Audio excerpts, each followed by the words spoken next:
सपने वो नहीं जो नींद में आते हैं, सपने वो है जो नींद ही नहीं आने दे। बारिश के दौरान पंछी छत की तलाश करते हैं, लेकिन बाज बादलों के ऊपर उड़कर बारिश को ही टाल देता है।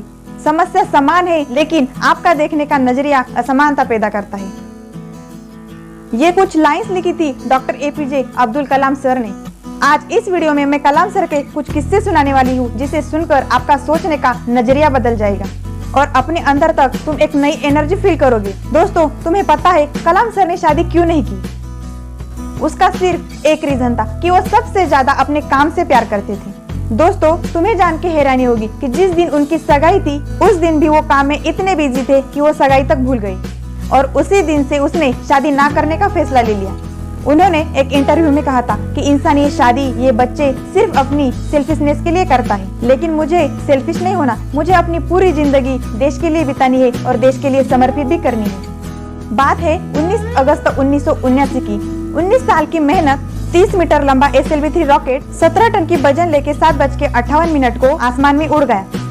ये सिर्फ रॉकेट नहीं था, ये सपना था उन तमाम लोगों का जिसमें ये लोग शामिल थे और इस प्रोजेक्ट के डायरेक्टर थे कलाम सर। ये रॉकेट 4 स्टेज में था। वो पहली स्टेज पार कर गए, लेकिन दूसरी स्टेज में आने के बाद रॉकेट ने अपना काम करना बंद कर दिया और 317 सेकंड के बाद कलाम सर और उनके साथियों का सपना कचरा बनकर श्रीहरिकोटा से 560 किलोमीटर दूर किसी समुद्र में जाकर गिरा। दोस्तों, क्या हाल हुआ होगा कलाम सर और उनके दोस्तों का, जबकि 19 साल की मेहनत कचरा बनकर समुद्र में बिखर गई। कलाम सर कहते थे कि उस वक्त मैं अंदर से इतना टूट गया था कि बिस्तर में जाकर घुस गया। मेरे आंखों से आंसू बहाते थे, लेकिन मैं हार मानने वालों में से नहीं था। वो कहते थे कि पहाड़ की चोटी उतरने से पहाड़ चढ़ने का तजुर्बा नहीं मिलता, जिंदगी पहाड़ के चढ़ानों में मिलती है, चोटी पे नहीं। कलाम सर भी बिल्कुल ऐसे ही थे। वो एक एक कदम आगे बढ़ते रहे और आखिर 1 साल की मेहनत के बाद 18 जुलाई 1980 सुबह 8:03 को हिंदुस्तान का पहला सैटेलाइट अंतरिक्ष की ओर निकल अगले 2 मिनट में रोहिणी सैटेलाइट अंतरिक्ष में था। कलाम सर कहते थे कि उन्होंने उस दिन जिंदगी के सबसे अहम पल जिए, क्योंकि उनकी 20 साल की मेहनत उस दिन अंतरिक्ष में थी। दोस्तों, उस दिन हमारा देश उन चांद मुल्कों में शामिल हो गया जिसके पास सैटेलाइट लॉन्च करने की ताकत थी। दोस्तों, जब कलाम सर को राष्ट्रपति पद के लिए चुना गया, तब उनका स्वागत शोरों शोरों से किया गया। भवन को खूबसूरत सजाया गया, लेकिन कलाम सर जब वहाँ पहुँचे तो सिर्फ 2 सूटकेस लेके पहुँचे। एक सूटकेस में थे कपड़े और दूसरे में थे किताबें। इसे कहते हैं किताबों से प्यार। अगर ये वीडियो कोई स्टूडेंट देख रहा है तो ये बात समझो कि जितना आप किताबों से प्यार करोगे, उतना किताबें आपको जिंदगी में बड़ा बना के छोड़ेगी। वो किताबें ही थी जिन्होंने कलाम सर, अंबेडकर ऐसे कई लोगों को बड़ा बना दिया है।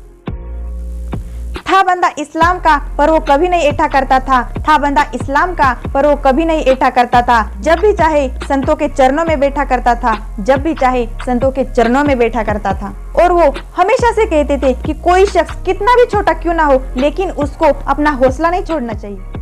मुश्किलें जिंदगी का हिस्सा है और तकलीफें कामयाबी की सच्चाइयाँ। खुदा ने वादा तो नहीं किया कि आसमान हमेशा नीला रहेगा, खुशी होगी तो गम नहीं होगा। दोस्तों, ये जिंदगी की सच्चाई है। अगर हमें एक सांस लेनी है तो पहले सांस छोड़नी पड़ती है। इसीलिए कुछ हासिल करना है तो कुछ त्यागना भी पड़ेगा, कुछ पाने के लिए कुछ खोना पड़ता है। इसीलिए सूरज की तरह चमकना है तो उसी की तरह जलना भी पड़ता है। दोस्तों, कलाम सर ने तो कर दिखाया, इसलिए आज भी हम सब लोगों के दिल में वो जिंदा है। अगर तुम्हें भी कुछ कर दिखाने की आ गए तो कसम खाओ, अपने सपनों को पूरा करने के लिए, हर मुश्किल का सामना करने के लिए तैयार हूँ। दोस्तों, ऐसे ही लाइफ चेंजिंग वीडियो देखने के लिए वीडियो को लाइक, शेयर और चैनल को सब्सक्राइब कीजिएगा। Thank you.